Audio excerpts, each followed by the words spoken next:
All in favor? Aye. First item on the docket, approval of the agenda. So moved. Second. James, all in favor? Aye. Consent items. Before we go to consent items, Joe, can we pull the new people up and just have them stand behind Yeah, them and yep. introduce them so Yep. people on the camera know who they are? So we have Mr. Seth Colberg, high school principal.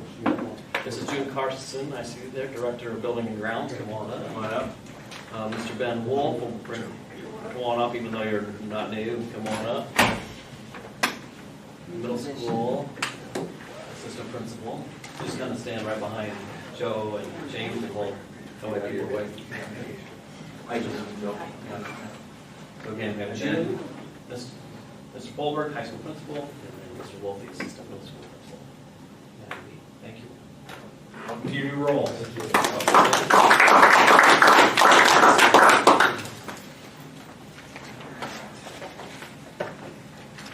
Any questions on the consent items?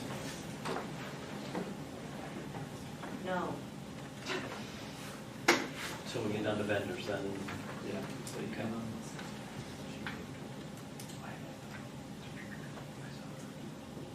In this, in the I don't see it anywhere in here, the landscape people, landscapes by design.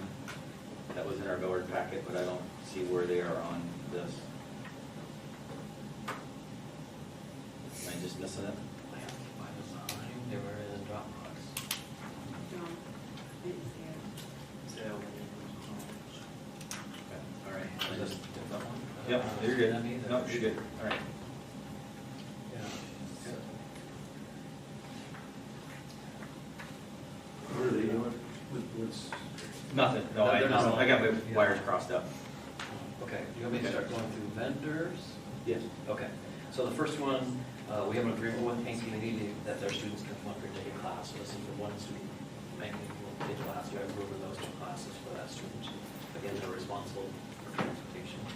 Number two is the shared agreements for FCS and the Director of Special Programs. We talked last time, potentially also promotion that this is the last year. So if it's a promotion, we actually want to include that in there. Number three. Well, it's just 30, it's a 3-year agreement, right? So this is the, or it's a No, it's a verbal 3-year. Oh, yeah, it's an annual agreement. Okay. Number three, Monterey, again, Sharon Jessup, that's the communication director. Number four, child serve. We have a student who needs skilled nursing. So that's a continuation of their contract from last year. Number five, we'll let P&M talk about number five. Number six, Rob, do you want to talk, say anything about a Pepsi contract on 6? Yeah, so right now we use Pepsi and Dr. Pepper. We used to use Coke. We don't use them anymore. If you ever worked at a Pepsi or worked in a concession, it's Mountain Dew is number one and gigantic, and everything else is next. Gatorade is a Pepsi item, then it's water.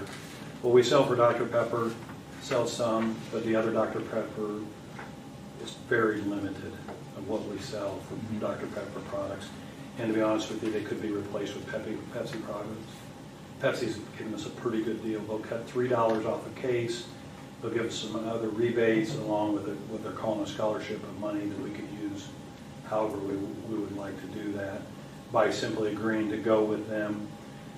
They provide coolers for us, and of course maintenance of the coolers. They already provide us with some coolers, but they would provide us with whatever coolers that we needed. And for me, it's a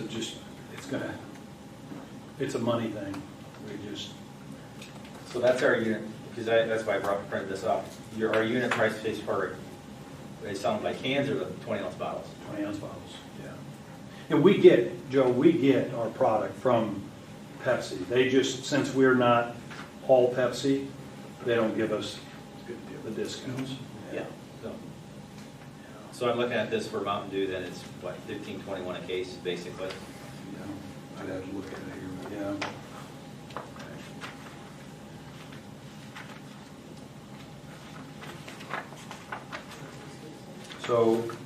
So what they did too is they went off our last 2 years of service and told us exactly what we thought we'd end up with, and it was pretty. I have my pretty good deal. They couldn't give us exact numbers, of course, because they don't know what we'll do in the future, but based on the last couple of years. All right. What were you asking about, Joe? Just the mountain. Yes. I'm looking at it, so it's 1521 a case then? Right. Okay. The only question I had was the 5 years or 5,000 cases, whichever occurs last. Yeah. How many cases would we, 5,000, I don't know, is that? You know, I didn't ask that question, and mostly because I'm not sure about that. But we sell, for our size of school, we sell as much as anybody around us. In fact, he started comparing us a little bit with what Ankeny sells. So I didn't have any worries about the 5 years or anything, because I don't know if we'll, after 5 years, will we make it another 5 years if they continue to give us the prices. I didn't even ask. I sure could keep it. Well, I'm not worried about I just it. didn't know if 5,000 was like a 10-year deal, or if that's like a realistic 5-year potential based on our volume. That's all. I just have no point of reference. No, I don't know. I don't have an answer. Somebody can get for you if you want. What's Well, Mr. what, Grubb, 5,000 that's- cases? You doing the math already? Mr. Grubb. Visual aid. Well, again, I don't necessarily have a problem with it. I just want to make sure that we're not obligating ourselves to It's something. it's a good question. So So 5,000 we should have- cases, it's 1,000 a year, right? Yeah. So take 1,000 cases, 250 cases a season. I have no idea. Yeah, so we typically would order, in an order for football season, we'd start out with, just to start the football season, with probably 50 or 60, just to start the football season. And then probably another, as the season goes along, we probably order 50, 50, 50. So most of our seasons will be right around 250 cases, which gets us at about that. To 1,000. That 1,000 to about the 5,000, yeah. And that's rough numbers, I'm not saying that is exact, but I don't see a single Because problem. if, we're saying it's 5, and if we're not happy with either the service or the whatever, Yep, it's not a 5-year agreement, it's a 5,000 case, it's a 5,000 case agreement. So. yeah. But either way, I mean, they've got some financial incentives for us to do it, so. Yeah. And they're maintaining the coolers, or Yep, are they putting new coolers in, or are they? where we need new coolers, Okay. they will, because Dr. Pepper will take theirs out. I've already got rid of the Coke ones, but yeah, they just put a new one in for us. Well, you were in there. They put that new one in at the baseball softball concession stand this summer. Okay. Yeah. Okay. All right, number 7 is Polk County Early Childhood Agreement, that's for our 3-year-old preschool every year. Number 8, specialty underwriters of the breakdown insurance. And the last one, before we talk about, Is that breakdown, is that breakdown, is that comparable to what we paid last year? We haven't had it for, last 2 years now. premium before was 195, this is 134. Yeah. And they dropped it, see the big one. Correct. Is that because of, we hadn't used the policy, or what, what's the major? Well, I think part of the issue, because that was my biggest thing, is we were not, our loss ratio on that was, what, 30%? So we were 50 by the time that one big chunk came in after Yeah. we had canceled it, then we got 25,000 thing that they reimbursed. Yeah. So then it was So we weren't really utilizing it the way we should, I guess. Is that right? Things weren't being turned in? My understanding. technology wise. Yeah. So Sorry, go ahead. so they're going to come out and train June and Scott both, to make sure they know exactly what to turn in and how to record hours that our own people are doing, so we can go back to Okay. that too. Okay. Just to add on to that, just so you know, with Dr. Martin, I had along us, especially on the technology side, we're trying, my goal is to do as much as possible in-house in terms of fixing things. The devices that we're ordering, we've gotten into their premier service. In other words, we can order parts for all the devices that we'll order from here going forward. We can order parts individually, and so we should be able to do a lot of in-house repairs, which that SU, we can now submit, and SU will reimburse for those. Reimburses. Yeah. Man hours and parts. Okay. All right. And the last one, we need to replace, what year is that minivan? Mike, 98? No. Is it 90? 5 that you're replacing, the old white one? Or you won't let students ride in anymore, it's time? No, it's a 2006. Oh, there, you're removing that one tomorrow, that's right. Yeah. We've got some old ones. that We we're have, holding. we have a 98. Yeah, we don't want students in, so this allows you to have another one for students, Yes. So that's what it's being used for, student Or- transportation? Yes. like special ed or specialized. Got it. Okay. Yeah, okay. Our newest one right now is a 2007. So you couldn't find any special deals to get our name put into again? I mean, I'm getting too used to discounts and freebies, so what's the? They actually do have some pretty sweet state deals that we can get a brand new minivan for 23. If you and I were to go buy it, it would be 28 plus tax. And 23, the number I'm giving you, that's out the door.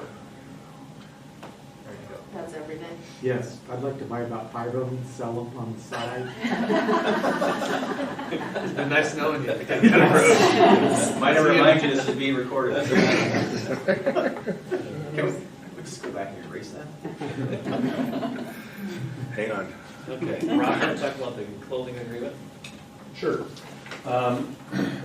This is one of those, the clothing agreement is a all-school agreement to purchase clothing from, it'd be everything that school purchases, it'd be uniforms, T-shirts, anything that school purchases, including booster clubs, would be tied up into this agreement. Some of you might remember a few years ago, we took a look at this and we kind of slow played it a little bit. A lot of schools are doing this, but they have specific brands, like you become an Under Armour school or a Nike school or Adidas. We didn't like that because some of our coaches felt, for example, wrestling uniforms, Under Armour didn't necessarily have what our wrestling coaches liked, but Nike did, or some other product. So we backed off on that. Recently, some companies came to us about an all-school deal, but it was all school through their company. So we could order Nike, Adidas, Under Armour, Gildan, or whatever we wanted to order. It just had to be through them. And what they would do is they would give us rebates in the form of product. They'd give us $5,000, for example, in a year that would of product at manufacturer's price. They would decorate it for us, and then we could sell that product at total profit to us.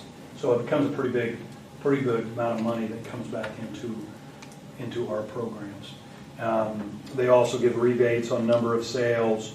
The company that we're looking at with the Graphic Edge, their Under Armour and Adidas products will be priced at 40% off the manufacturer's apparel price, 35% off footwear.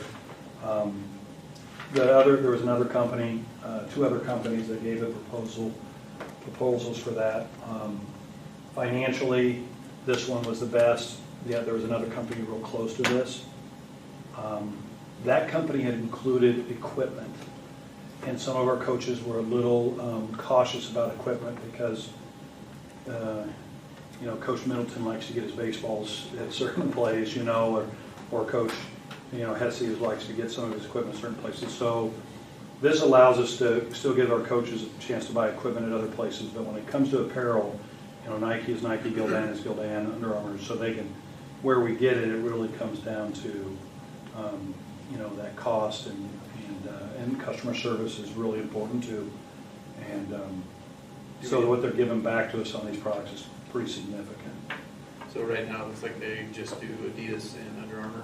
Do we have, but it says there'll be Nike later this year. Do we have any immediate purchases that we would need to make that would? We don't know Nike. Yeah. No, and when they say, You just when said they, some people prefer, yeah, and they will have Nike in, but when they say Under Armour and Adidas, they sell other stuff that we can buy through them. We just don't get the benefit. We don't get that We don't get the dollar benefit from benefit. the dollar benefit from that, on that, for the rebate. They have, later on, you'll look, they have Gildan listed. Everybody that sells shirts sells Gildan. But that's when we buy, like our state shirts, when we buy them and they turn it around for us in usually less than 24 hours. they gave us some, they sell Gildan too, and they gave us some incentive on Gildan because I said that's, I didn't want just Under Armour and Nike and Adidas, I wanted to be able to sell some of those other things too. Like this company has a special deal with Under Armour, one of the few in the state. The quantity that they purchase allows them to pass that savings on to the customer, and that's, I think, why they're in this position. This is a known company. They've worked with schools in the state for nearly 30 years now, too. So what's their turnaround time? You brought up the state T-shirts and things like that. What's their turnaround time? Well, it's just, the answer to that is with anybody, it depends. But typically when we get a like a fall order, Joe, it's probably going to be a couple weeks when you have one of our big orders. When we have state T-shirts, well, you put the order in by 10 o'clock on Monday, and I have them in my office by that time on Tuesday. This company runs 3 shifts, they print 24/7, so they have that. We have a relationship with the salesman as well, and he'll get his car and deliver that stuff down to us. They're not the only ones at the state offices. P&M are here, and we've done a lot of good work with P&M. We've done things with Iowa Sports Supply, we've done things with Decker. Those are all good folks and good people, and they have good products. Just looking at this, the financial benefits of this are pretty significant.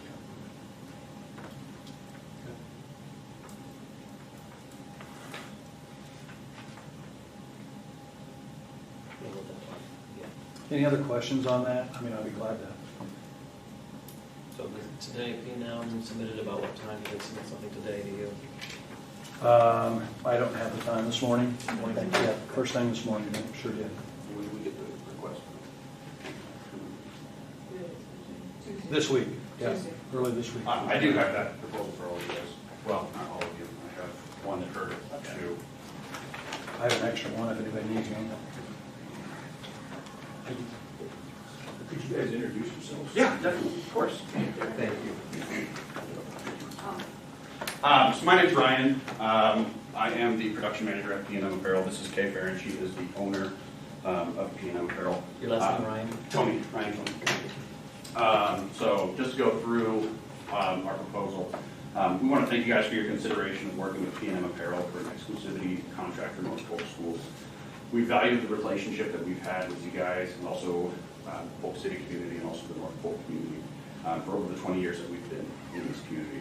And we look forward to continuing to work together not only to achieve apparel and promotional needs, but also in serving the community through outreach, financial support, and volunteering. From the beginning, our local business has made customer service our #1 objective. We recognize that bottom-lining potential customers and clients usually creates a bad atmosphere in service, and we want to make sure that our clients are getting exactly what they want, quality or better.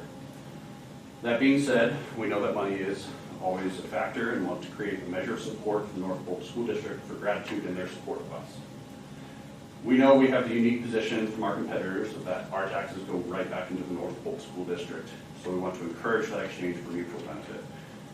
We did receive a formal request for pricing to determine what the specific needs were, so we're kind of making some generalizations with this specific outline based on our sales and what future needs may be. Outlined, again, are our rates based on a 1-year contract versus a 2-year contract, depending on what you guys would like to commit to for savings and earnings. So for discounted pricing, the rates for all apparel ordered through North Polk School District will be significantly more competitive than our standard rates at more than 20%. For example, if we did 75 tri-blend shirts with a 2-color print, your price would be $8 per shirt. For the 50/50 fielding shirts, those would be $5.80 per shirt. If we did a 2-year contract, we could increase that discount, and prices would be $7.50 a shirt or $5 a shirt for that tri-blend Gildan, respectively. 1,000 shirts ordered in 75-piece increments over the course of 2 years would be a saving of $500 or more. And then again, ordering higher quantities than that would increase that cost saving. We did talk about that state, when you guys make state in baseball and all those other fun stuff. So the organizations that make the state level would receive additional perks, including 1 free shirt per player or performer, 1 free shirt per coach, no rush fees, and let's see, custom artwork that's not built from stock. A lot of our competitors will have the same shirt for Ankeny as they do for Ballard, as they do for Cedar Falls. And basically, they just change out the name, the school, and the mascot as well. That's not something at P&M that we really ever do. We have 2 full-time graphic artists on staff that create that custom art, so it's unique to you guys. Then we also have the Booster Rewards. This program would be a point system based on sales from athletic and fine arts booster club stores. With a 1-year contract, 1% of those online store sales will go back to the respective organization for non-online orders.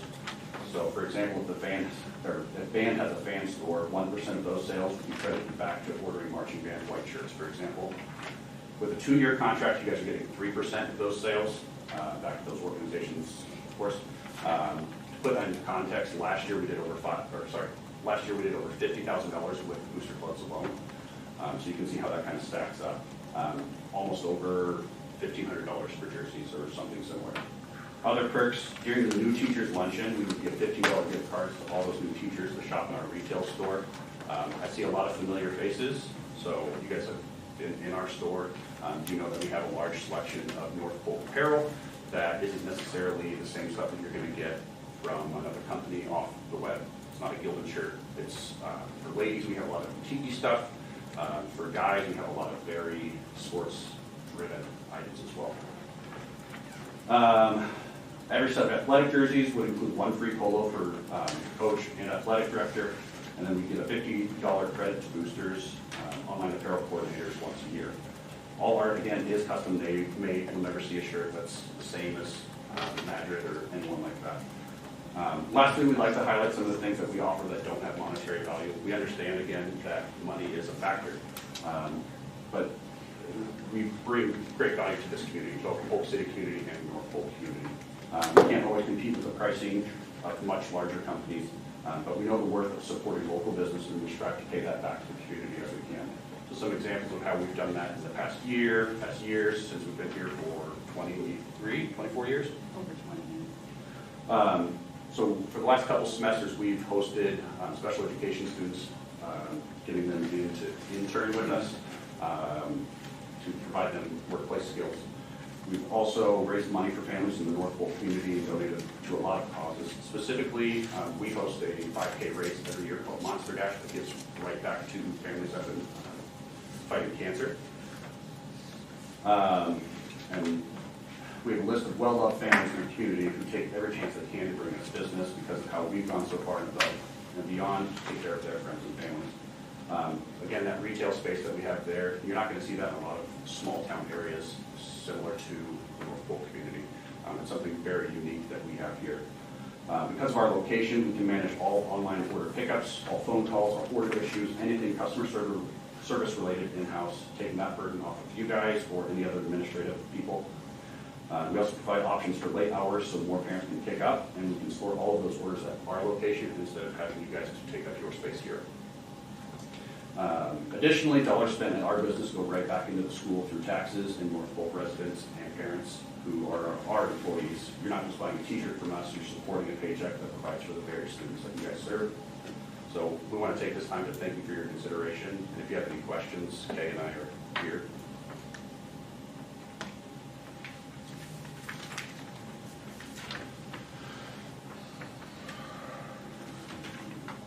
I don't have any specific questions, but definitely appreciate you coming and walking through this. Of course.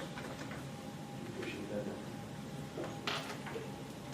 Can we table this? Yes. That's fine. I think we owe it to you, since you're a community member, just to table it since it was kind of last minute. So can we table that, and then we can discuss it at our next work session or next board meeting? Is that okay? Yeah, I was going to add, are we under a time crunch with any particular orders or? Well, yeah, I mean, the fall, I don't know that we'll be able to start it this year. The fall orders, we kind of do that fall season order. The Booster Club fall order, is that what you're talking about? Yeah. We do that fall, we do that fall order every, our seasonal orders we do, and that'll have to start right away. I talked to Amy the other day, and she's more than ready to get going on it. I think she's already been talking a little bit. Yeah, we've got stuff lined up. So we're, I don't know, I guess it's a question. But I mean, if you're not ready to go for it, That's fine, we can table it and we'll just have to see. I would, because what, I guess, I mean, I bought a few things from, I guess, I don't really pay attention to who, if it's Under Armour or Nike or whomever, or Adidas. What do you guys, I can't quite remember off the top of my head that. We can get Under Armour, Adidas, and Nike. We're not Graphic Edge, we don't have, We have 40% off. We don't have, yeah, we can get those We're smaller than items. Graphic Edge. Yeah, we, and like he's talking about Gildan, any of the shirt brands, we do a lot with Gildan, Next Level. Bill and Canvas, Bella. American Apparel, Yeah. and big names that people ask for specifically. And you had a question about, earlier about their turnaround time. Our general turnaround time is 5 to 10 business days. With state shirts and items of that nature, 24 hours has been our normal turnaround as well. Yeah, I would feel more comfortable. Hey, I mean, I don't like to put things off, and I know it's sensitive, with, to the time issue and stuff, but I just would feel it'd be more benefit to give the board a little bit more time to discuss this, since you are a community member and longstanding community member with us. And it might make more sense if we put together kind of a, I mean, in a debt really doesn't matter, dollars kind of, it does impact, but if we put together more of a pricing scenario of some specific things that we would be looking at and what the. Sure. I don't know exactly what that looks like, but I'd be glad to visit with you, Keith, about what that looks like. Coming up soon here, Yeah, because then in reality, I don't know if we're gonna do a work session in 2 weeks or not, but it's just to help keep things on schedule. We could talk about it in 2 weeks. Was there a deadline on the Graphic Edge agreement? They didn't give me a deadline, no. The deadline's more, our kind of deadline stuff, but any of that can be worked through. There's nothing that's So permanent here, there's nothing that's. the contract, what do we look for primarily? I'm assuming it's not like uniforms and stuff, or No, is this it? is uniforms. This is uniforms? Mhm. Is that something you guys do a lot of? Is, like, are you talking like baseball uniforms? Baseball uniforms, football uniforms, any of our uniforms, essentially, would be this too. This is not just, the stuff that, Right, the t-shirts and it's stuff. not This like is- the order form stuff, we're talking, any clothing, any cloth, yeah. So it's football pants, jerseys, football jerseys, baseball jerseys, wrestling singlets, practice gear, anything clothing is what we look at through this. Probably the exception would be our football pants, junior high that have pads in it, Diane. Because I Right. doubt, those are more safety equipment kind of things, but just everything else would be included in that. So that's we haven't done a lot of equipment, uniforms through P&M before. We just haven't, for whatever reason. well, I just got one more quick, okay, so, like, you had another example, can you do Under Armour stuff like that? Because having 3 boys. Do you want me to say that? Yeah. Yes. Please do. Do a full turn. No, I'm just thinking about a lot of our audience I got the flash on the is camera. youth, and whether it means anything to us or not, they lots of times like the Under Armour logo or whatever. And a lot of times, we can get, not just in t-shirts, but also in jerseys, we can get items that are better quality than Under Armour, Nike, but are cheaper as well. So, a lot of times with Under Armour and Nike, you're paying for a logo.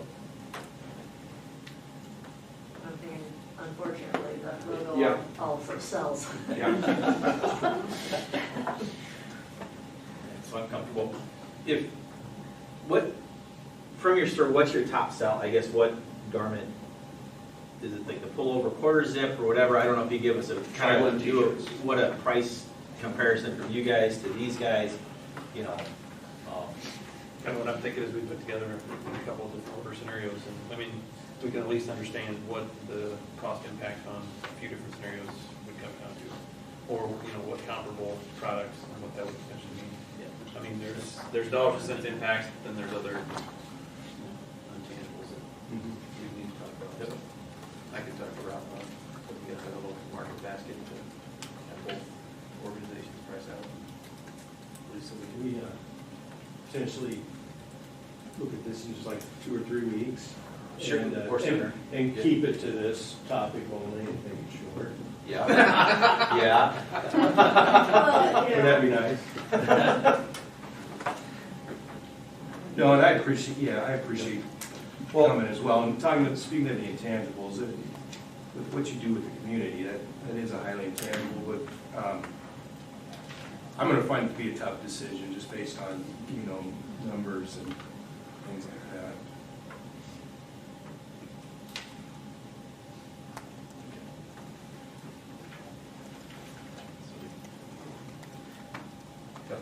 That was the last one for. Yeah. So, we need a motion to approve the vendor partnership for the consent items, but we're going to make some changes to the vendor partnership agreements. With the shared director special programs, motion to make it full-time here next year. Right? That's how we should read it? Yeah. Yeah. Yep. And then to table the graphic edge / apparel agreement, right? Correct. Yes. Okay. Do I have a motion? One question, I forgot about this. The appointment's a lady from Alabama? Kindergarten teacher. Yeah. How did that ever come about, again, that she, Moved to Iowa? yeah. I don't know, Okay, no, I was just curious, because that's a long ways to, why? she was in the ground? Her husband was transferred, Okay. and so they had moved here. Okay, all right, no, it's great, great. All right, so now do I have a motion to approve the consent items? Second? Keith? All in favor? Aye. Aye. Public comments, I'm assuming, probably gonna put them down as public comments, is that correct? Yeah, put down those Yeah. comments, yeah, put their comments on the. Oh, yeah, Wanna do yeah, that? yeah. Thank you. Okay, all right. Moving on. Thank you. Yeah, thank you. Administrator and director reports. Seth, you're on the floor. Stand up. No. Other than what's listed in my report, I think I just want to say how excited I am to be here, and I think this is week 3 for me on the job, and everybody's just been so welcoming and helpful as I've had a million questions getting started, and especially our administrative team, and I think I put this in there, but Connie Pitcher has been invaluable to me. So just super excited to be part of the school district and community, and looking forward to meeting more teachers and students as we get closer to the start of the school year. So Welcome. thank you. So how was your onboarding process? Did it go pretty smooth? Yeah, I would say so. Okay. Yeah, no complaints. Okay, all right, great. Well, thank you, welcome aboard. Thank you.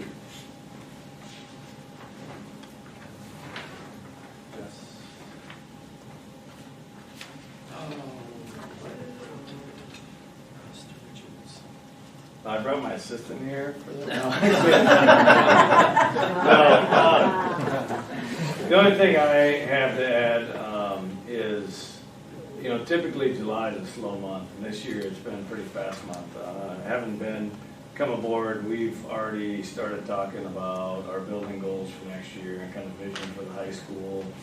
We want a safety goal, a social emotional goal, collaborative learning team. We've kind of had a lot of just map things out before our TLT. We meet with them on August 7th, the teacher leadership team that comes in. So it's been valuable. It's been a really fun July for that.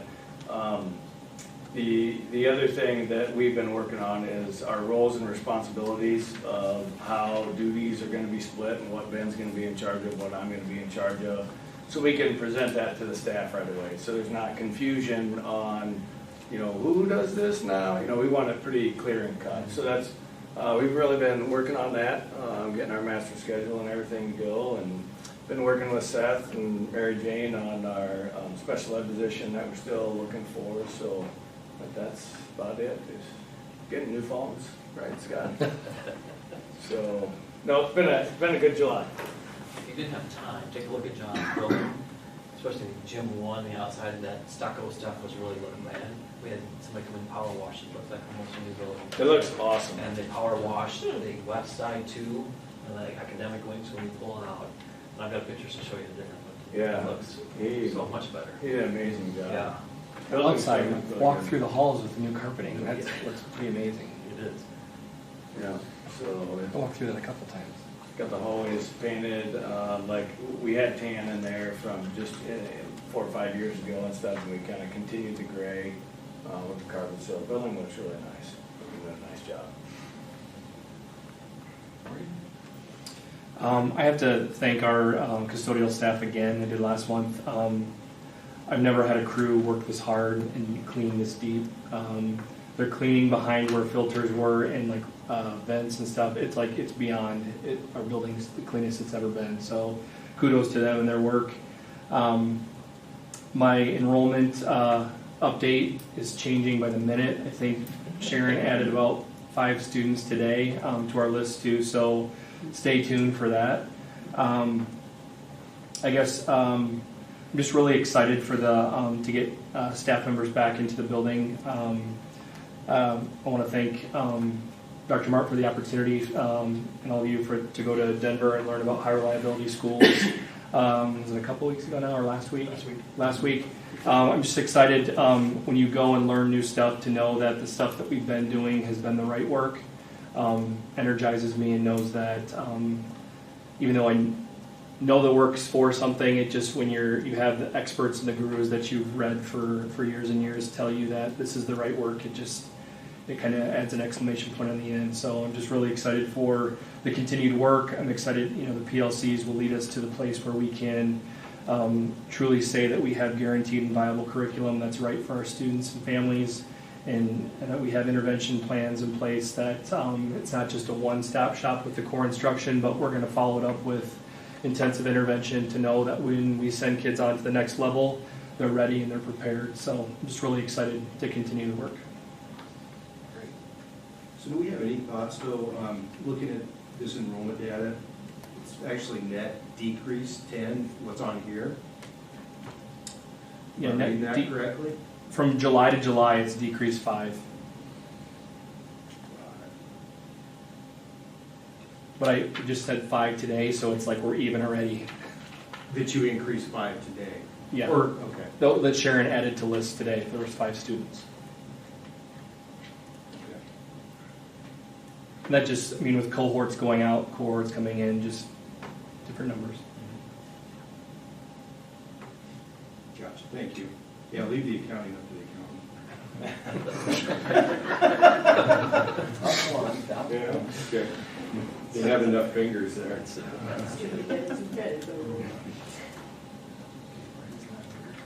MJ. I don't have much to add after that, but year 2 is just, it's exciting to start year 2 and know everybody and the pieces that are in place. And I would have to say the new administrators on board have just kept me hopping and Miranda hopping with questions and ideas and so forth. So it's been a good experience. I'm glad I can meet with them and work with them. Special ed staffing at the middle school, high school. We could get a husband to transfer from Alabama with a special ed teacher. That'd be awesome right now. But we'll keep working on that. And then room space. It's been great to see some of the principals look at different spaces for our special education kiddos and get that going. And your special programs tab, we added 2 more pages today. So that's growing and building for our community and for our families. So that's about it.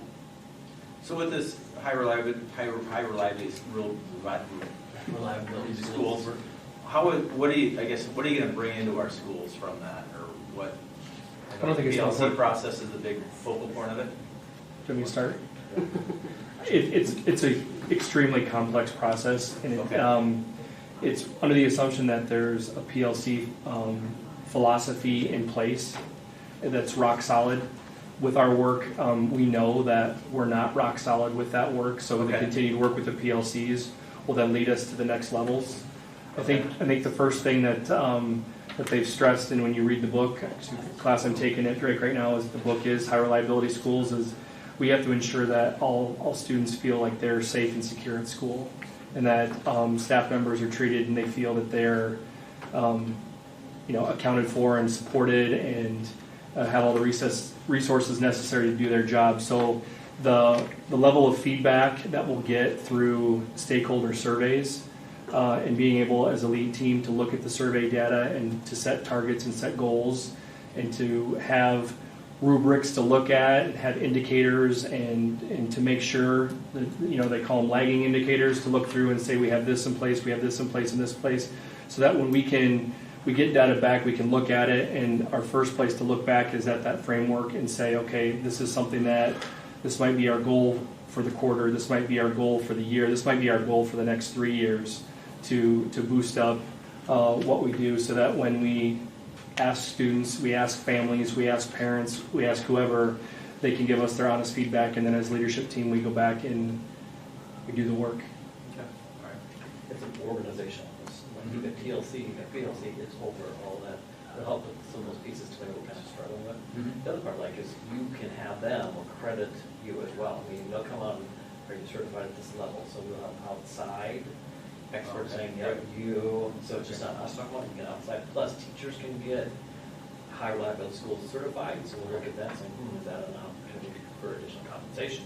If not, come back here or something to look at. Sure, okay, great, okay. Last but not least, Rob? A couple of updates. You read a little bit about the baseball and softball teams. Baseball team finished with their 18th straight win last night with victory over Boone. So they had quite a run there at the end of the season. I don't know if any of you were there. I know Dr. Martin was a really tough loss for the softball girls on Monday. A walk-off home run in the 8th inning, so it was really hard fought battle. Proud of our kids. Played really hard, played with class.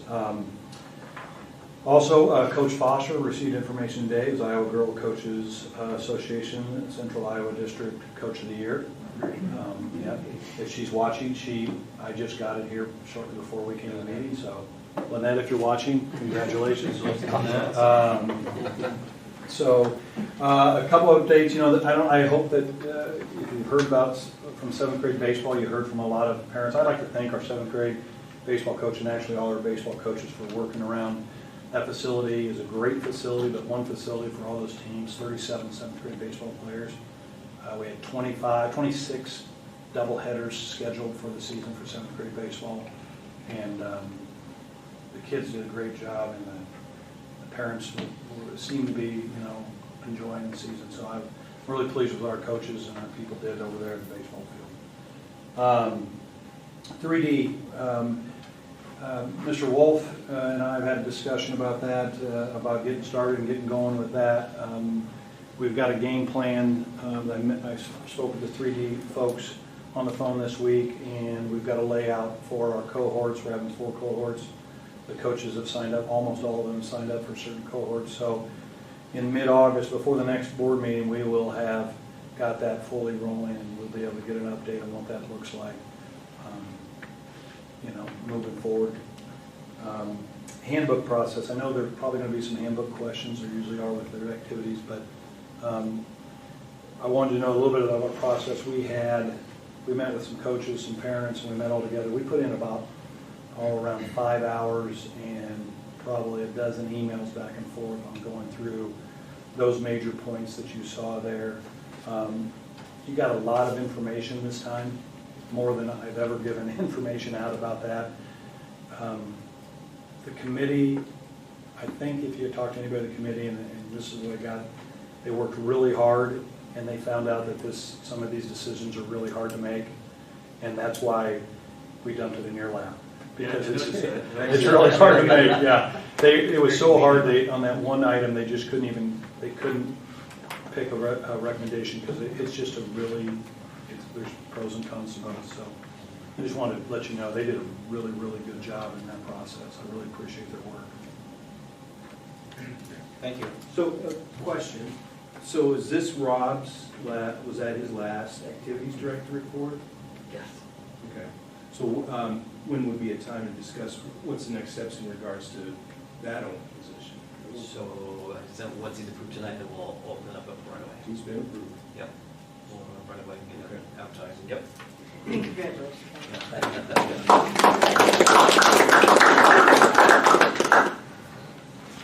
Buildings and grounds. Very first one. Just back to West, so there's going to be 5 kindergartens. So does that mess with any of the special programming or normal approach that West has had? You got it.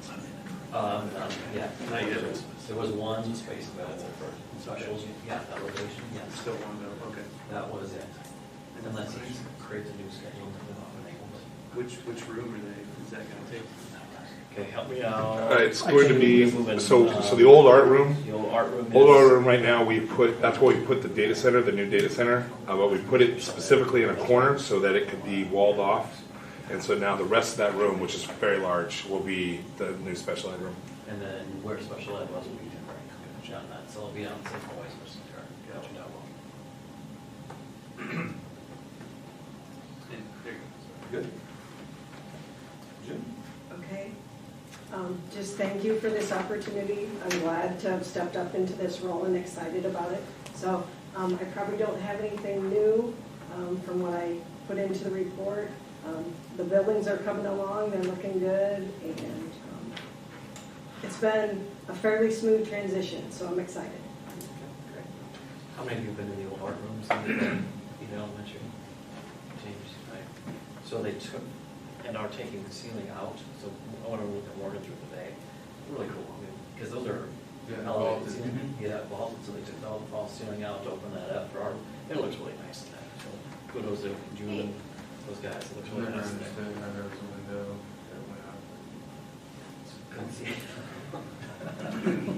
And West is moving right along. Hopefully, the smoke detectors will be moved up and the ceiling's down, and so it's moving right along to look fairly close to what Central looks like. In that art room, the sprinklers were attached to the ceiling tile, so that way it gets them hold them steady versus just dangling like that.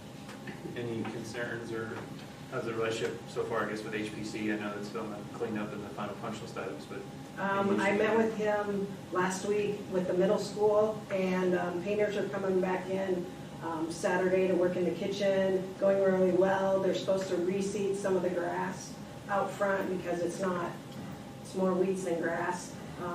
And the terrazzo, I think they came back and did the terrazzo, and it looks really good. And there's several other punch items, but they're supposed to be back to get those fixed in. Yes. So.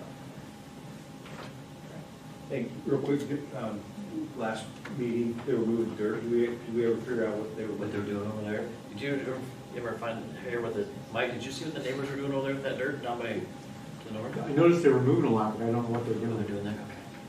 Driving in there for you. The neighbors to the That north, house right over here? they're Yeah. building a Morton building type thing, I believe. Oh. If I haven't seen the dirt moving, but I know they're building a building back there. Okay. Yeah, last meeting, there was dump trucks driving through our parking lot fully loaded. I don't know what we need.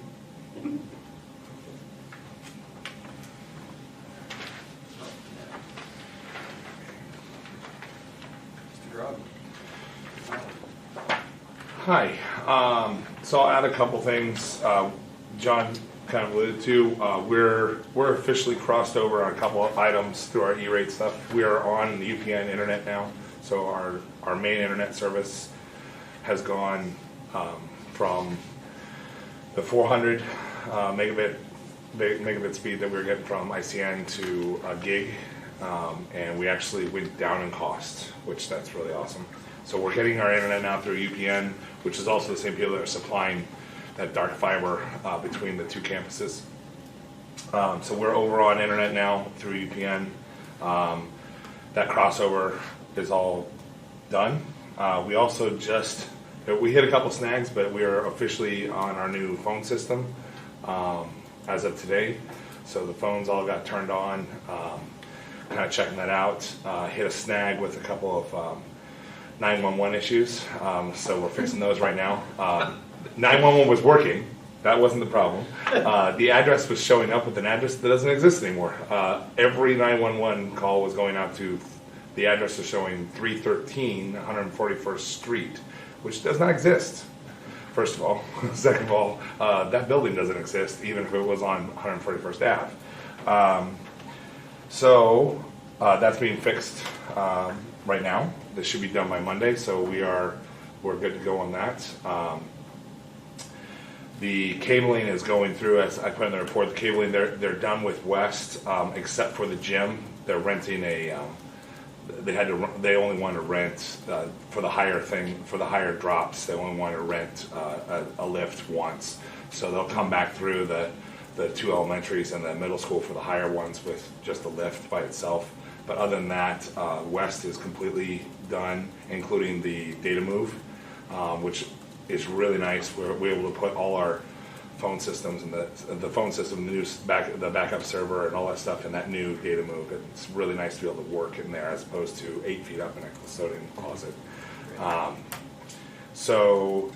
And Central's almost done. Mr. Miller is going to kill me if I don't give him internet soon. He has internet, but no printing ability. So that will soon change. It's been nice with no phones, just when you go to print. So Central will be back up. The middle school is on its way right now. The guys, the crews have been working over there, digging out a lot of stuff, which is awesome. So everything else is on track to be done. Like I said, the new phone system's done. I'll have hopefully next board meeting, I'll have a security camera update for you. I'm going to work with Dr. Mark on getting you a project. And then you should have a copy of the technology plan. I'll hit the highlights. I'm sure you're able to read through it. I just want to kind of thank everybody that helped put that together. It's nice to have this. I think we have a really solid path for the next 4 years. So the highlights are that we're going to start with a replacement schedule for or we're asking to start with a replacement schedule for the middle school, which be all student devices, all staff devices, and then also including airtames that go with the projectors. The projectors are actually relatively very new. That's why you can see in there that I'm not planning on replacing any of those. The projectors are only like 3 years old, and they're working just fine. But the nice thing about putting those airtames in is that they'll be more functional with how we present and educate. Couple things that are on there that will help is that found a speaker system that will work right with the airtames, so that if you're presenting anything through the airtame that is audio or like a video that comes with audio, it'll come right from the airtame. And the nice thing about this, that the airtames that the teachers don't have to plug into the wall, so they're able to teach from wherever. So that it's going to let them give them the ability to do all that. So, and it's a one and all package, an AV all one and all package. So that's in there. So the speaker so the computer's connected to the airtame. The speaker is just always paired with that specific airtame. Yes, so the speaker and per the code, there's new code out that any kind of speaker system that's built into a classroom or any kind of public space, if there's also a public address system, it has to be tied into that, and these actually do that. So basically, these will piggyback off of our system that's already in. The speakers that are in there are part of the paging system, so that if the students are watching a movie and let's say there's a fire alarm that goes off, it will cut out the movie sound and go to the fire alarm. So, couple of discrepancies, not discrepancies, but just want to make sure you understood where we're going with this. If you looked at the proposed plan, there's a couple of extra ones in the added on student devices. That would be, I'm asking for 2.2% more devices than were out there, mostly because if devices break down, I'm able to, while we're fixing them, we can put out devices so we don't slow down in classrooms. So 2.2% is actually 10 devices out of 4. So there's 440 devices being asked for, 10 are the extra. And then on the staff Chromebooks, technically as per the plan and the 4-year plan, there's 30 for the middle school staff. But there's also a general amount of staff that we're going to need to be having replacements anyways, and that they were, including myself, this is actually my personal device, so I need a school device. I know that one of the things I was going to ask the administrators is to kind of lead by example, so even the administrators from other buildings is to be on a Chromebook and show the way with where we're going. So we're asking for 20 more on top of that, and that should cover a couple extra in my office for breakdowns, and then also taking care of everybody that else needs it. And that covers what I'm asking for today, other than the one thing that's out of service or out of order, just because because of the new products, the Dell computers for the ag and industrial tech, just because of the new there's so many new classes, we need to update that lab, and with the plasma cutter and the laser engraver and the drone classes and the AutoCAD classes that they're putting in. I was able to get, I had budgeted actually $25,000 for 28 devices, and actually came down to just over 21, which is nice for all 28 devices that are going to go into those labs. And so that's the only thing that's out of order. So when the high school comes up in 2 years, that's the only thing we would not replace in that high school schedule is the ag and industrial tech lab.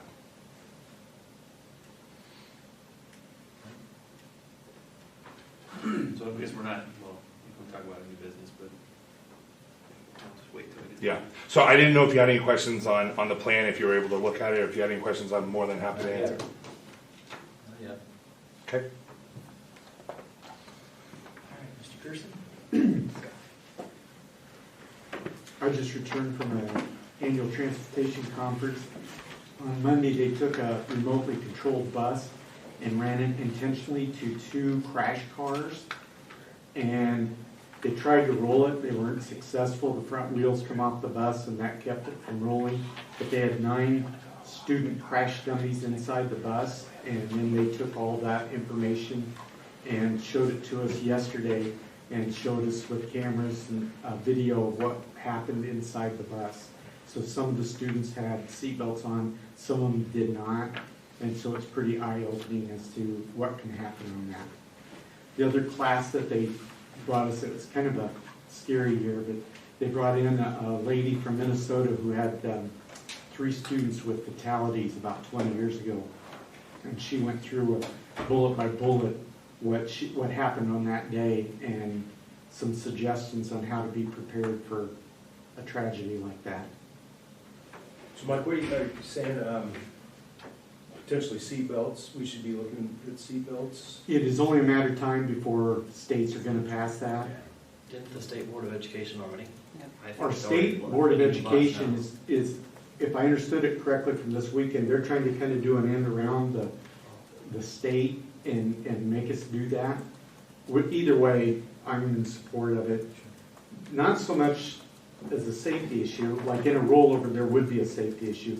But when you got seatbelts, the students have a lot less discipline issues. So the principals would have fewer and fewer students jumping up and down and running around, things like that. So that's what most schools are reporting that they're experiencing by having seatbelts on buses. Is it a lap belt or a shoulder belt? No, do not go with lap belts. It's a shoulder belt, 3-point harness. How many buses do we have that have seatbelts? Do we have any? Just our little bus we put in some lap belts Okay. for transporting some pre-K students. And we're not required to do that, we just did that 3 years ago. So you, Go ahead, Dan. no, I was just curious, have you looked into what it will take to upgrade, To retrofit install old those? buses, you're talking $20,000 per bus, so that's probably not gonna happen. Laws in most states, what they do is all new buses that are purchased will be required to have seatbelts. That's only $8,000 to $10,000 per bus, and that's a lot cheaper. With the old buses, you gotta drill holes in the floor and bolt down the seats so that the seatbelts have something that they're tied to that our current seating system would not handle. And the current recommendation would be, it's all students, no matter the age. Correct. would Use. Yep, whoever gets on a bus would do that. I think there's like 19 school systems in Iowa that now have one bus or more that have seatbelts. And so I'm going to recommend in the future that we put them on our buses. Whether it's the law or not, if it's the law, we won't have a choice. Right. Any issues with that whatsoever? That's it. All right, thank you. Yeah. Administrator, supervisor, any last comments? New business? All right, so the first one, same thing as normal for contract review. approve me to sign without bringing the board, so when they get a special contract from Hank, superintendent there. We don't have any choice for it, so they'll bring it here. Student teaching agreements with universities, colleges, anything related to senior trip, DJs, and prom. Curriculum orders over 5,000 if they're late because we had a session. Everything section at the end of the summary here, or goal assessment, so those are the same as always. Okay. Approve these one at a time, correct? Correct. All right, I have a motion to approve. A, number 6. Second. James, all in favor? Mandatory program coordinators. So we have to prove that those programs are listed, they're noticed on level 2 with the blank. The person that we had on level 2 is retired this year, so I need to find somebody that has the skill set to do that job. So we'll approve 1 through 3, and I'll have to come back with 4 later. Okay. We have a motion to Move approve. to approve the mentor coordinators, 1 through 3. Mentor program coordinators. Have a second? Second. All in favor? Aye. Handbooks.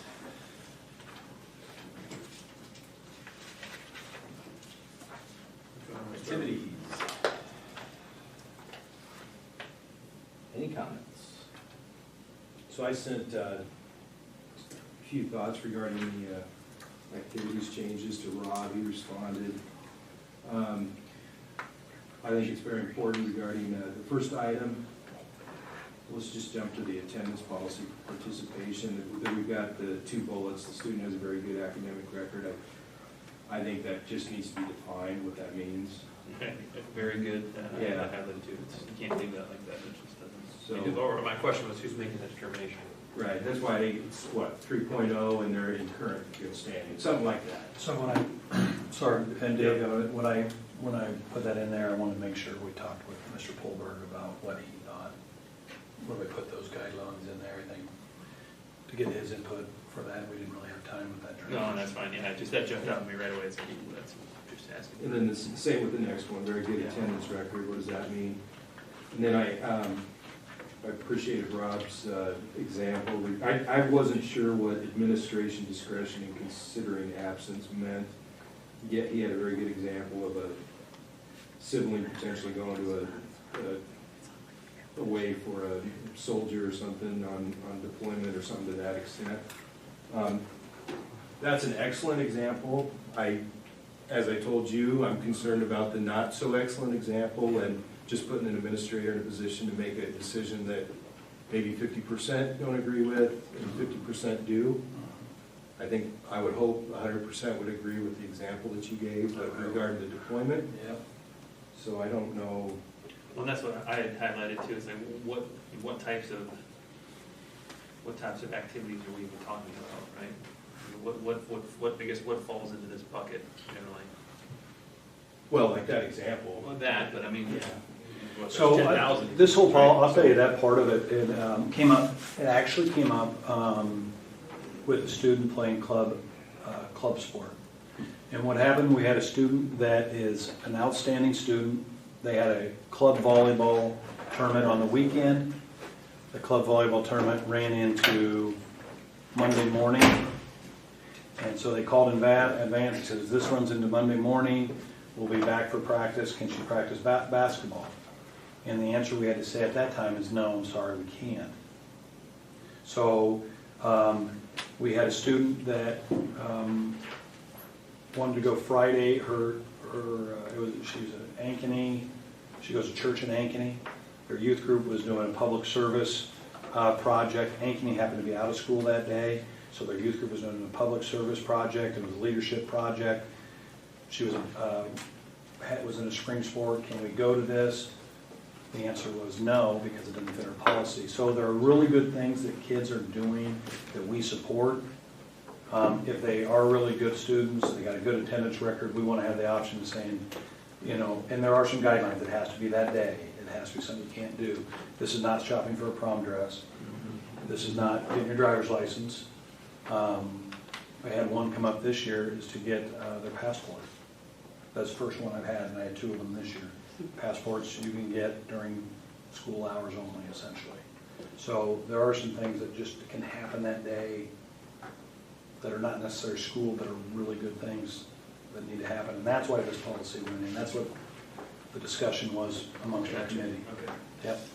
So regarding this, my thought was, I agree with this, if he tightens up the first two bullets, and actually, couldn't we almost remove that last bullet? Because isn't this policy covering those items? Isn't that why we're doing this? It is, yeah, and I think we could probably remove that one, and I think whenever we're administrating these, that there's some discretion involved by the administrator in that one. Yeah.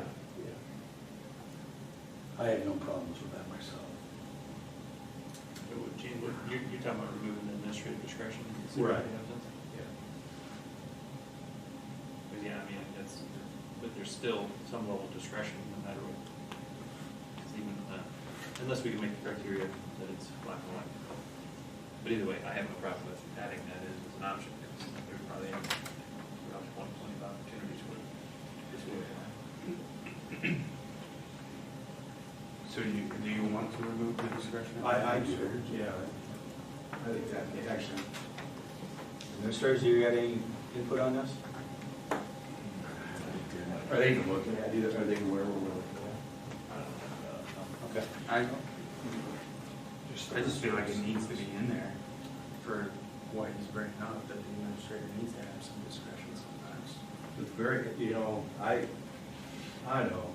Because that puts him back to the same situation he's talking about, like they're doing. No, but this covers that. My understanding is this is covering that.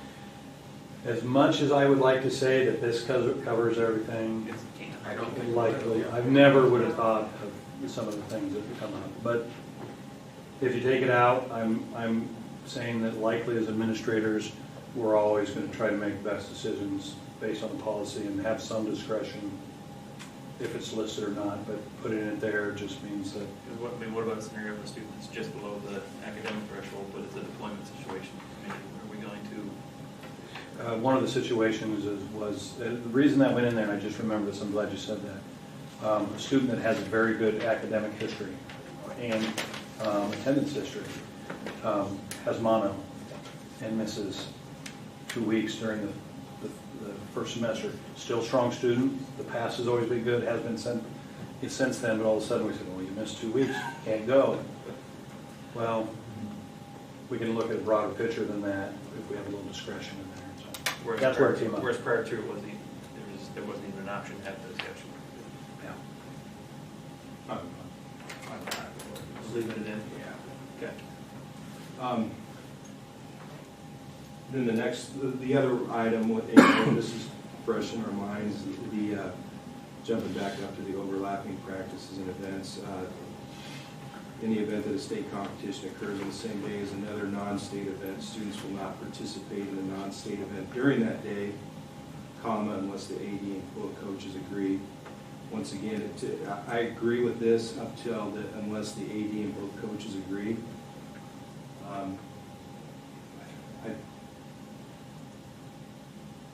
Because under this, my understanding is the situation that arrived with the girls' soccer was one of the coaches kind of almost asked, I mean, I heard that verbatim, and her opinion was not taken into consideration. I talked with Rob on this too, and I appreciate that conversation. But in this case, what I'm saying is the adults in the room did not make a proper decision for that situation. So, I'm not following what you're saying. Well, but I mean, in this scenario, this is if the student wants to participate. So if it wants to participate, isn't that the? No, I think. Because we're saying students will not participate in the non-state event during that day. Right. Unless Unless both coaches and the AD say, you know what, okay, in this scenario, you student, you are likely to make that decision, you could do both. Well, I don't think we should be leaving it up to the student. I mean, for the most part, most of them are going to probably want to, but is that really the smart thing? We're talking about the goalie for the girls. Coaches and the admin have to. And this is my point, was one of the coaches pretty much asked, can they be held out of it? And they weren't. So, I'm just thinking of this situation is if that individual twisted their ankle or something, everyone would have felt crappy. I mean, it would have been terrible. Because it was the state championship game the next morning.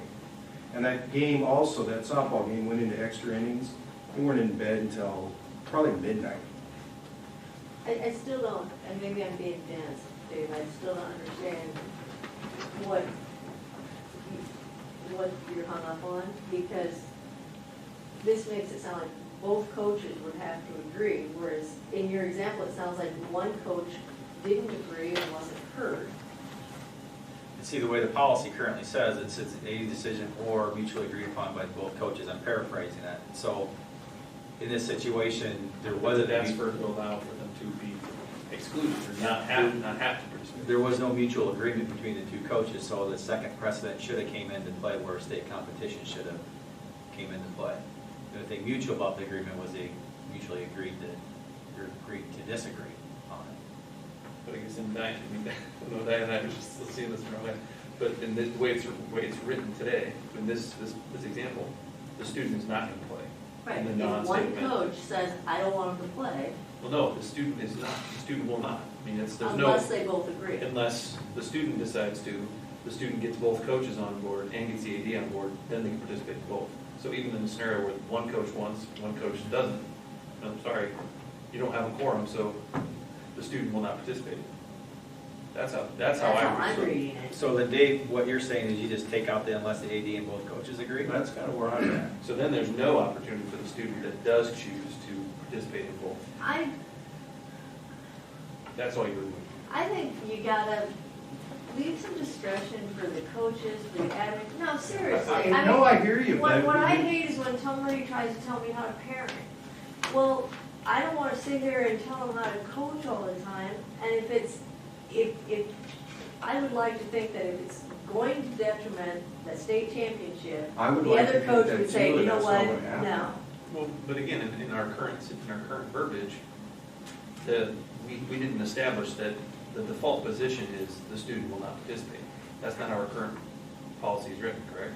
Right. Correct. So now we've covered that. We're saying the default position is the student shall not, Well, unless the student and the coaches all agree that, yeah, go ahead. right, I mean, it could be. So our default is, it's not gonna, the situation we ran into is not gonna happen again with this language. Unless, Rob, I don't know, am I reading more into what you guys proposed? Was that the intent? So I think the great thing that you said, the default is they won't play Right. unless something changes. That's the opposite of what we had. The default was, if you can play, you play. Or you Unless guys- the coaches. Or you guys agreed, and so now we're Yeah, taking that off. now it's the other direction that Right. says, yeah, so So is there any possibility for them to play if they want to? If they get With both this right coaches here, and the They admin can on get both board. coaches and the AD say yes, and the student wants to. So the example of a student who may not play much in soccer, but yet is a star of baseball. But the baseball coach could go, you know what, we're going to state championship, I don't want you playing in soccer. just looking at opportunity was, they might be on that team, might not play, but yet that non-state team, they were a starter. Are we saying they can't do that? Yeah, because they ride the bench for baseball. Or vice versa. So that allows both coaches to say, you know what, this person, it's a benefit that they play that game. Because they're not. Yeah, I mean, you want them on principal park, but if they're your chief hurdler, I think there should be some language in here that it's going to be facilitated by the AD. Somehow they got to have that in there. So I would think that, so what happens, Through mediation by the AD. so, but yeah, So so the thing about it- I don't want to say, hey, you two work it out. Yeah, We gotta have that AD in that room or on the conference call with them saying, hey. or just document. yeah, I don't, we can certainly put that in there, Joe. In the case of even what happened this last year, that information is all out to our coaches, parents, and players. Even the week of, our coaches knew in advance on Monday, all that stuff that's going on. It does get facilitated. I mean, the AD will facilitate that. We can add at the end that says AD will contact all parties if there's any discussion. That's an easy thing to add. It's no big deal. But I can say that I think when this overlapping stuff happens, coaches this is not something that just comes up, they're thinking about it all through May, because, you know, the way the state has set this up, the whole month of May, we're practicing baseball and softball, and all of those sports are going on. And so those guys are constantly having discussions, they're constantly going back and forth. Putting that in there, I think maybe is a good idea that just says, you know, in the event that a state event occurs, AD will be in contact with the coaches just to ensure that everybody understands. That's fine. I think that's like doubling down on that, because I know those conversations. Yeah, I think it shouldn't just be the two coaches talking over. I think all three people should be talking about it together. Just my opinion. Dave? Yeah, I'm all good now. Speak my piece. Does that make sense though, that we're? Yeah, no, I understand. This all makes sense. We changed it to the default now. You know, it's recent enough that I actually think this conversation is good to have versus, you know, 2 years ago, this is what happened. I mean, this was just last month. It also happens in track a lot, because track is, but it's more than practices. 2 years from now, the state is moving up softball and baseball another week. It will overlap with state track meet as well. So just to be, you know.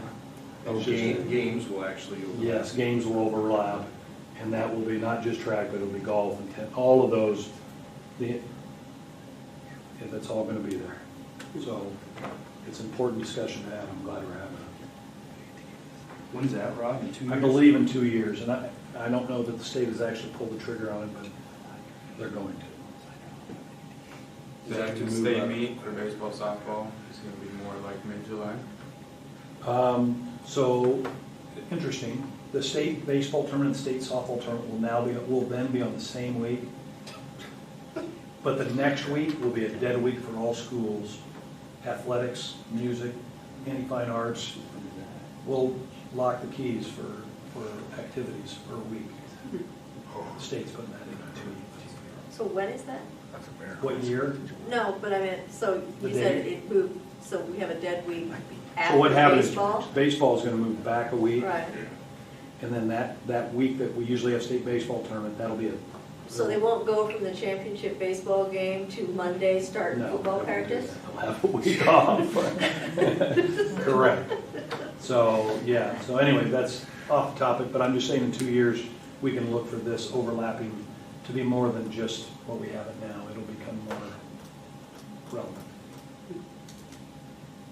Not that it wasn't relevant this time, obviously it was. So what, the purpose behind designating a primary sport? So, Priority. so that happens, and I'll give you the exact issue, is we have Oskaloosa volleyball tournament, the state, the same day as the one or two biggest marching band performance, at Valley Fest and Oskaloosa softball tournament, which we've been to for several years right now. Remember we were calling it down to Oskaloosa, we have a tournament down there, but it has that round robin and then the gold bracket in the afternoon. Those are the same day. We've had many conflicts with marching band, and what I heard from parents is our kids are not going to go out for marching band if they have to miss that tournament for volleyball, or my kids are not going to go out for volleyball if they have to miss that marching band. So what we want to be allow those kids to say is, look, when we have those overlapping varsity events in advance, this is my primary sport. If they overlap, I want to be able to go to that sport or activity, depending on what it is. Now you notice it doesn't, state and regional takes precedence over that. So if it's a state event, it's a non-discussion. They go to the state event. But it does happen on occasion, a jazz band contest and a wrestling tournament. The kid now will be able to decide in advance, hey, jazz band's my main thing. When we have that conflict, I'm going to be able to go to jazz band instead of that. Does not happen very often. Well, is that gonna, Mr. Grouden, maybe you remember, I guess, your chorus, but does that affect their grade though? Because we've No. historically had these situations Right. though, and that's always been an angst of mine, where band is a class. Right. So And this would be, that's a great question, and it will not in any way, because those competitions, so we've identified in a document that we have with the music department, which ones are academic, which ones are extracurricular, and how those work, so. Right, because I don't want a child to say, okay, I love football, Right, but, you know, I have a jazz band competition, and I love jazz band, but my grade's gonna go down if I don't make the jazz band competition. will not happen. Okay. Yep, that will not happen. That's a good question, but I know we've had that problem in years past, but that's not this scenario. So how does this addition interact with the punted, not recommendations on dual sport? Because, I mean, this, you know, obviously this would be in direct conflict with any changes we would make to a dual sport concept, right? So, you know, dual sports, and we'd have to come up with that plan pretty quick. But the dual sports would look a lot like the overlapping policy that we are kind of discussing right now. The dual sport policies look like that. Any student that wants to dual sport needs to meet with the coach, and the coaches and the AD prior to the season. They discuss what the schedule looks like. They decide where they're going to be for what events. They do that all in advance. Everybody understands, and then they go. And they move forward. So yeah, that's kind of what dual sports is. The overlap is just the whole season. Where have we seen the most dual sports? Is it like golf and tennis, or what is it? Where have we seen Track and soccer. from other Track and communities, it'd be track and soccer would be the most common. The state put together the North Polk rule back in the late 90s. The state track meet overlapped with the state tennis meet. And we had a young man, or two young people, that qualified state duals and state track at the same time. So they took off from the state tennis meet, gave up their state tennis a match, and went and ran state track. And the state was upset, to say the least. So they changed the dates of that, so that at least the state events don't. The draft boys. Yeah. Yeah, the state events don't overlap anymore, so that's not an issue there, but. So how many kids are we talking about dual participation, dual sport? You know, I don't know. Gilbert has a couple handfuls, so does Nevada. Rolling Story has one, and sometimes none. You know, one year Rolling Story had a kid that tried to wrestle and play basketball, which is an unusual combination, as you can probably. So how did this come up? Is there a public outcry out there, Rob? Yeah. I haven't heard anything. So I get it every year for probably the past 5 years, a couple people that, and usually what happens, and you can understand this, my kids spend all this time in youth soccer, and then junior high hits, and junior high tracks in the spring. Man, I really love track, and they're still playing their youth soccer because it's a recreational sport. Then ninth grade hits, and they got to decide. And that's where, you know, people see that coming, and boy, my kid's got a passion for soccer, but also has a passion for track. We think we ought to be able to do both. And we spent hours on it, and there's pros and cons, and everybody that is in the committee understands the pros and cons, and so do the coaches, as you can see there. Yeah, the coaches are completely split. Some are extremely opinionated on one way or another. It's like, wow, glad we're having a discussion. I can see Right, that. and we have the discussion with coaches too, you know, I've talked with them over the years, and the answer is, there's two answers, you know. Because I find myself on the why do we not allow it? Because again, there's probably such a small group of kids that are in that bucket that it's, if we can't figure out, if the coaches and the ED can't figure out how to manage a pretty small group of kids, then what are we doing here? But then I also see you read through some of the cons that people listed, and it's like, well, yeah, those are valid points too. So I guess the ending of your committee discussion, nobody could come to a consensus as to what was the proposed path forward. So is the expectation that we as a board are going to take that up and we just make the decision right now as far as if we're going to say yes or no? That's what the consensus of the committee was. And they didn't say you make the decision right now. I mean, one of the committee members asked, is this possible that we could do a trial in the spring and see how it works? I said, I don't know. I said, could I figure that out? I said, yeah, I can figure it out, but I don't know if that's something the board is. The problem we came up with this is the same problem we always do. The committee simply, they're exactly as the coaches. Half of the people said, we need to do it, half says, we should not do it. It was impossible for them to make a recommendation to the board. What they recommended is you see all the information. And so there's multiple people that are talking about it. I can think of a couple of very long, drawn-out conversations, but, what my recommendation was, and I had never thought about it until it was brought up to me a year ago or whatever, but collecting data from districts that have been successful, and then districts, I'm sure there's districts that have maybe tried, done samples, done trial periods, whatever, and then maybe decided it wasn't for them, I don't know. But collect some data on, I know like Ankeny, for example, Ankeny does it in soccer and track. It sounds like that works very well, and they have a program that they handle just fine. So Gilbert does. Ankeny does, Yeah. Sadly spoke, definitely. Yeah, they did. Well, I know Nevada did. So, it's, but again, if there's such a, and that's what I was always curious, like, well, in a big district, tell me, how many kids do this? How many kids are we actually talking about? Because we have these long drawn out discussions and think we're talking 200 kids and we're talking 10 or 5 or 15, I don't know. That's, again, I'm not educated on what the numbers are. But Typically, the most talented of the kids, too. right.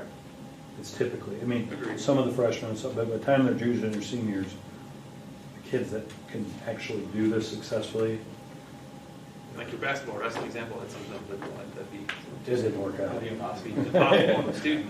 You're not, you can be part of the team. It's too much of a, but either way, it's, one of the comments is you're taking away opportunities, right, from somebody else that maybe, and I can totally see that point. And my wife threw it at me tonight before I left, and she said, well, what about somebody that runs track and makes a relay team qualify because that person was on the track team too, and now you got 3 other kids that get to go to state because somebody else helped bring them along. So, but I guess I don't know what we need to do. It's just, that there's definitely an opinion out there that people want. There's a group of folks that want us to allow it, there's a group of folks that clearly don't want us to, so. If we make this one change for now on the overlapping seasons and the establishing priority, that's a set for helping future conflicts for right now, but is this just a topic that we want to?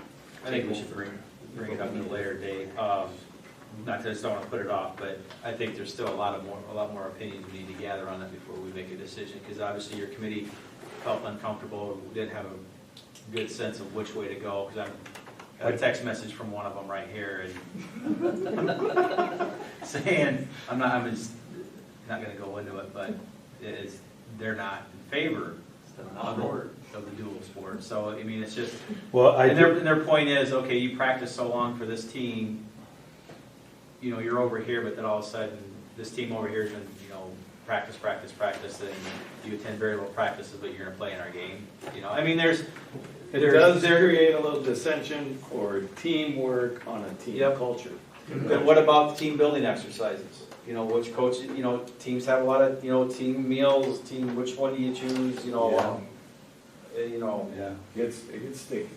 What's that? It gets sticky. It does. It does. Where do they go to practice? One of the points if they're not playing. One of the points, John, I'm glad you brought that up, was when you look at the pros of doing this, the pros are very individual, like they're very good for the individual students. They give more opportunity for individual students, so forth and so on. The cons are more of, you kind of miss out on the team part of it. I had one coach tell me, he says, well, we're all a team, aren't we? North Polk? I know you got a soccer team and you got a track team, but aren't we all on the same team? Another valid point. So it's another way to, it's not easy, and that's probably why it's sitting right here. So, say you have a track person and they're running the track, your soccer team, whatever, that's the typical big overlap right there, boys and girls. Both are going for a conference title, what do you do? Who? So there's a committee looking at this? A committee did. Yeah, How we about met. we let the committee do it, or figure out the recommendation? They didn't. No, They they did. deferred. But I just don't think it's a board They decision. politely deferred to us. Because I think you can always look at it as, it's that top athlete, right? But what about the average athlete? What about the average kid that wants to do soccer and track, because they want to participate in both, but now you put a coach in a position of like, well, you're not gonna be on the relay team, and you're not fast enough maybe to be here, and some other kids have been practicing all the time, but you're not that elite athlete, so are you gonna play in either? But you're trying to do both, you know, different things. So it goes both, the whole gamut of. But and that's the, Kids. you know, that's to the kid and the parents. I mean, they have to, and there was somebody put a comment about if they drop out of one, they drop out of both. One of the coaches put that in there, which that was an interesting perspective, you know. You need to know what you're signing up for. It's and tough. Take Yeah. ownership. That's really tough. Yeah. I can make a motion. Yeah, I don't agree with your committee sending it right back to us, Rob, so you can tell them that. I don't think they're gonna be shocked by that either, Joe. No, but it's open for discussion, you know, since this is a handbook, we can address it at any point in time, and I'd really like to hear some feedback from more parents, you know, because nobody's really ever talked to me about it. And I mean, I know it's out there. How many were on that committee, Rob? 10 or 12, maybe 10. How big of an issue is this for us? I would tell you right now that there is a group of middle school parents that are very interested in having dual sports. Oh, I can imagine who they are.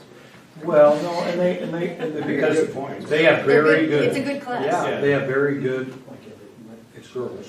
They have very good soccer kids and very good track kids, and they want to do both. One of them. And that's where it is. And I've had the conversation with parents too, because they will ask like, can my kid do both? Because they get to do both in middle school with the rec soccer. And it seems like it comes up that, once they get into high school, they have never come back to me and said, I wish they could have done both.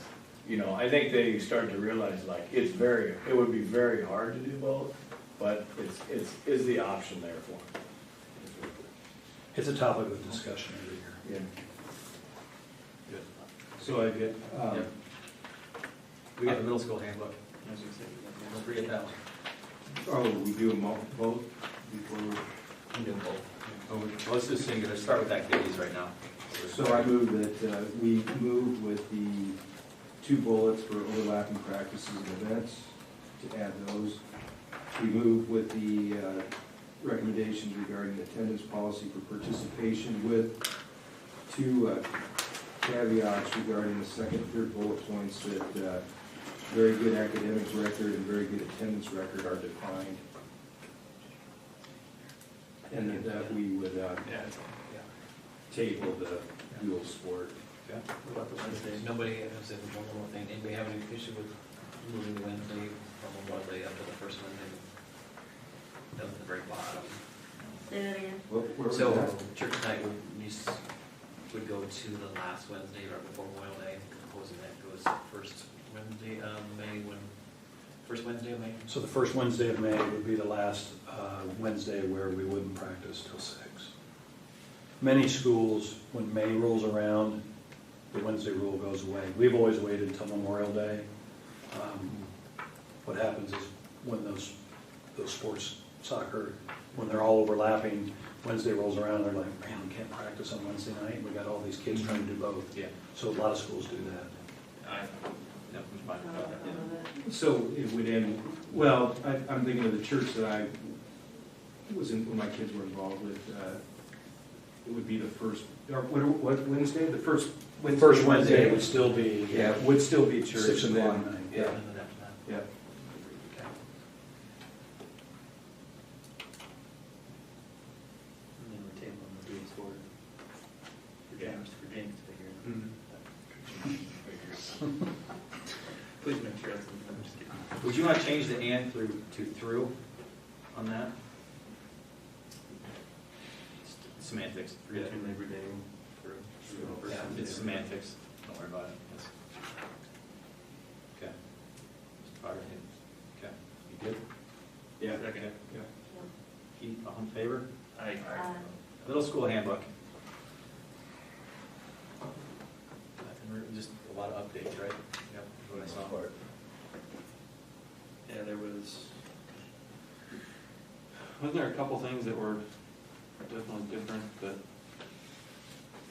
I lost track of what I had.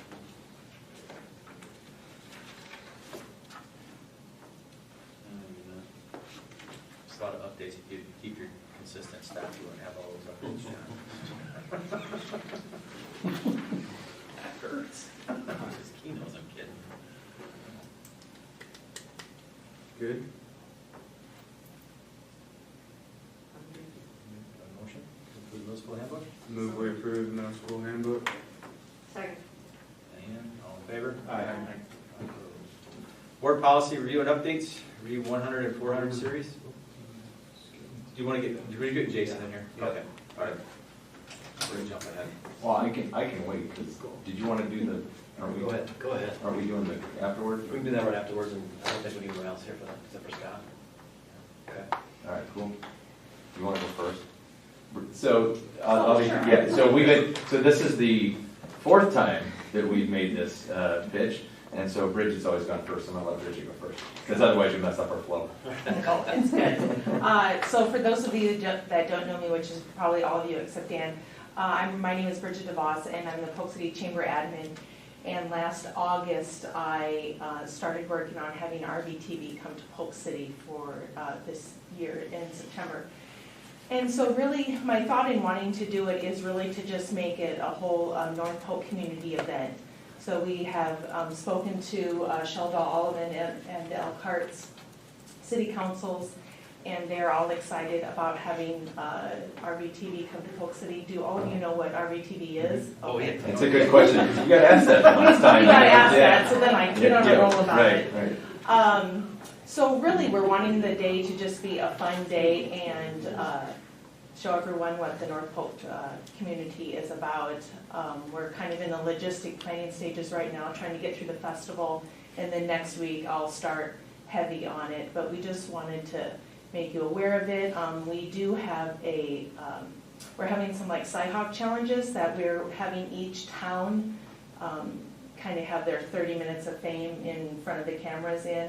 And part of that, one of the 30 minutes will be North Polk School. So whatever that involves in, whether it's whatever group, whatever kids, that kind of sort of thing when we get closer to it. Do you guys have any questions about it? So before you go into your questions, I gotta say this, Okay. maybe yes, she doesn't like this part of it. So she's gonna sell herself short. So Bridget did a really good job. Last fall came to me and said, hey, what if, we just kind of said, oh, well, pipe dream, we'll see. And so we've known since like February, March, and couldn't say a word to anybody. It was like sworn to secrecy. And because we really thought that we had it, but we didn't know what date we were going to get it. And so then we find out not only do we get it, but we're the first town on the tour. So that's pretty exciting. A lot of this has to do with her hard work of bringing it in. They had more communities asked to be part of it this year than any other year in history. So it is pretty cool. So they're going to come into town around 11, 12 o'clock. We're still working on how to bring them into town. We're going to make that extra special. They're going to do radio show in Polk City from like 2 to 4. Then they'll do live remotes 4, 6, 5, 6, 10, I don't know, however many times. Sorry, we got a festival this weekend. We're trying to get through that first. So, so we've kind of come up with a game plan that we're working on, that we're working towards. Like she said, we did go to the other communities. I missed out on Sheldon due to my schedule that I forgot about. But other than that, we did do Elkhart and Almond, and they were all very receptive and really wanted to be part of it, which was pretty cool. Because we really would like to make this, that was one thing that we did talk about very early on before we found out that we got it, was that we didn't want to make this just a Polk City thing, right? We wanted to make this more a North Polk community thing. We really felt pretty strongly about that. A lot of what it seems to be that we've seen from the other communities that they've done is they really involve the kids, the band, the football, the cheerleaders, everybody, right? So we really want you guys, and this is where we're kicking it to you, is to figure out how that's going to work. I don't know how that's going to work. That's kind of up to you, but I know it's a Monday, so I know you got JV football and some other things to work around. But, we'd really, really, really like to ask the school participation because, quite honestly, it's an opportunity to showcase the school. So I don't know how that's gonna work, and that's why we're coming to you guys to give you a little bit of time, but it's, less than 60 days away. So the date is September 9th. So 9th, Monday? I think it's the 9th. Monday the 9th? It's on my calendar. Yeah, Monday the 9th. So it'll all be on the square, we'll shut down the square. So kind of similar to what we're doing this weekend, but it'll be different. So there'll be activities for kids. I think it came from the Allman City Council meeting that we went to, that they said something about each community sponsoring a game of some kind. So we're trying to come up with some of what those ideas might be. Same, say the same thing about the school too. Whether it's, Allman against Elkhart, Shell, whatever, or whether it's, football players against cheerleaders, or how, whatever various activities you guys can think of. We do have, we are getting a fairly big stage brought in that will be kind of centered of the square. It'll be off of the square, but there'll be big banners on it that we'll pay to have on there. We're going to have sponsorship opportunities. Anybody wants to sponsor, but we'll have Norfolk's logo and all of that stuff up there. So again, to kind of piggyback on what she said, it is really important to us that we do have the school involvement, even though we didn't come to you and ask you if we could get you to be involved. So now we're kind of saying, hey, please be involved. So You're asking for forgiveness, right? Look, Joe, I've been doing this long enough that yes, I ask for forgiveness a lot. So are we thinking about letting out school for the band and all that, or what? Or we'll let out school, or we'll let them out. We'll see what you need and kind of circle around what we can get kids there for. When you need football. Yeah, so a thought process, let me just throw this at you, because we've kind of talked timing. There's a couple really important times. One is when they come into town, right? You really want to show off, them coming down the square, coming down to the square. Don't know how that works, right? Can we get some elementary kids bust over just for an hour, quick field trip, stand along the road, flag, whatever. And then there's kind of that lull when they're doing the radio show. And we've got some activities I think that we'll try and incorporate. But come about 4 o'clock, it's going to be really important to get as many kids. 3 o'clock, whatever. It'd be very important to get as many kids as we can, because once those TV cameras turn on, we really want to shine. We're the first stop. We want to just go all out and do everything we can. So, logistically, how you get the kids there and all of that stuff, we're hoping that you guys can not only encourage them to come, but find a way to help get them there, and those sorts of things. This could definitely do like a walk. Yeah, what, Do you have any timelines? I mean, have like kind of thoughts through timelines you spelled out, what you'd like to see? Specifically, are we still a little ways out on that, or what anybody else has done maybe? Not that We're probably a little That's ways it, out. yeah. They come into town between 11 and 12:30. It's a big window. Yeah. At the end of August, John Sears will come to town with us and meet with us and give us a little more of a detail, exactly how it's all going to play through. But really, once the 4 o'clock, 5 o'clock, 6 o'clock news broadcasts, obviously those are the important times when they're broadcasting live from the square, that we would like to have it, be as full and busy and showcase as much as we can about Norfolk. So realistically, in the next 30 days, you guys are going to start building out events, try to come up with activities. Or if you guys have ideas, that's kind of the way we were going to each community too, was, we've got a small but mighty committee, but if you guys have thoughts and ideas, we would really be welcome the input. And, to kind of piggyback what he said, we've been looking at what other communities have been doing, but if we can do something bigger and better, we'd like to. But what the common theme seems to have been is the involvement from the kids. And is that in your student council over there? We were talking about that. and unfortunately, we get it. It's like you're right at, school's just kicking off, so. It's kind of funny how you bring this up to us when we just review the attendance policy. We came in after the attendance policy, sir. So you probably have some at the high school band there or something like that? Oh, absolutely. That's Cheerleaders, football players, whoever can be. I know you have practice in JV game. I know that. Do you want them at before or when they come into town? I'm just thinking of the logistics, or we can get through it. All of the above. Whatever you guys will give us, we will make work. And you'll know more in 30 days. Well, I mean, we're kind of leaning on you guys to say what you can do. Similar to this thing you guys just went through. We're punting from the committee, so I know how these committee things go. Joe? John for our two new assistant principals. I was thinking the next AD could be very involved. You got seven? Yeah. Right there. Middle school kids would love to go. Well, yes. 400 kids down there running around. I know that Only yank the us student to council go to the football games. What has president's a meeting on cycle? the 26th of this week.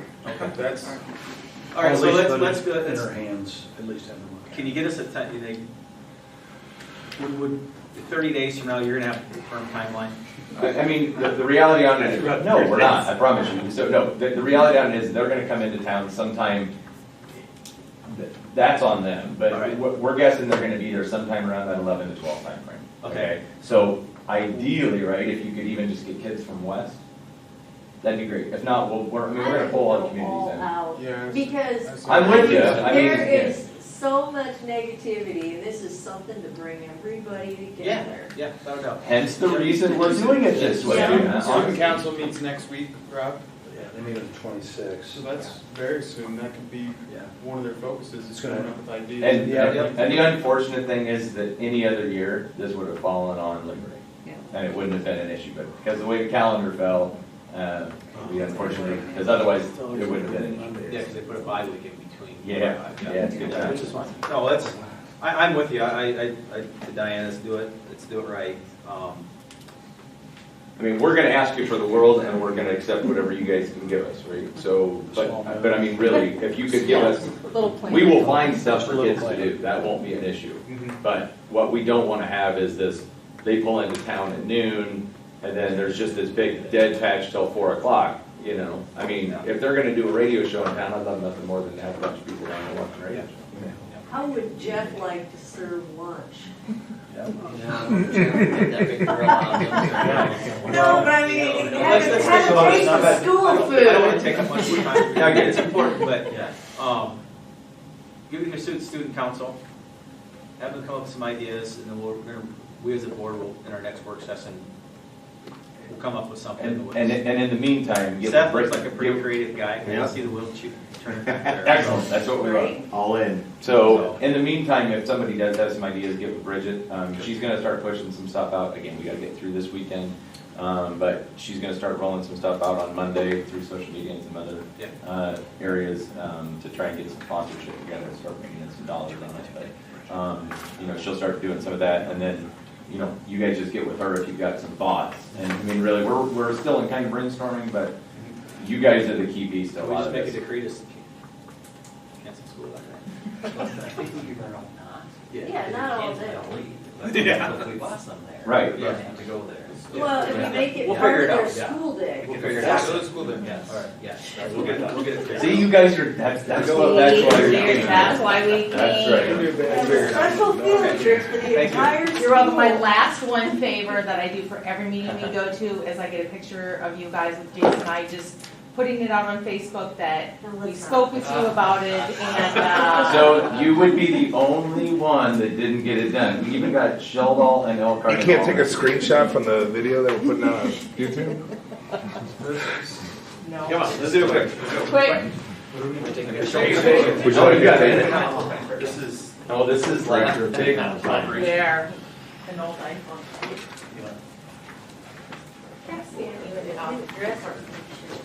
Thank you guys. And don't worry, I'm only gonna do this one time, I'm not gonna be a comment. You're gonna be front and center.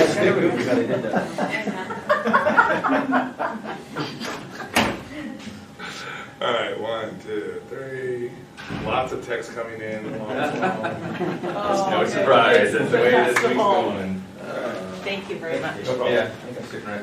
Oh, and banners, tents, any of that stuff too, that you guys could make available, that, start thinking that too, like, that we could just have on display, so. Maybe we can come up with some wonderful apparel. Yes, and we're working on t-shirts too, by the way. All right, thank you. Yeah. Okay, who's your t-shirt guy? Stop! No, I got a text that told me when to be here. I missed that conversation, I appreciate that. You gotta be safe for them. Are you doing that right now? Yeah, we can, yeah. Yeah, so you can answer your text messages. But no, we can get through it. We're gonna jump down to item I and go into closed session. So, Scott, if you could stick around, the rest of you. I can. Yeah, thank you.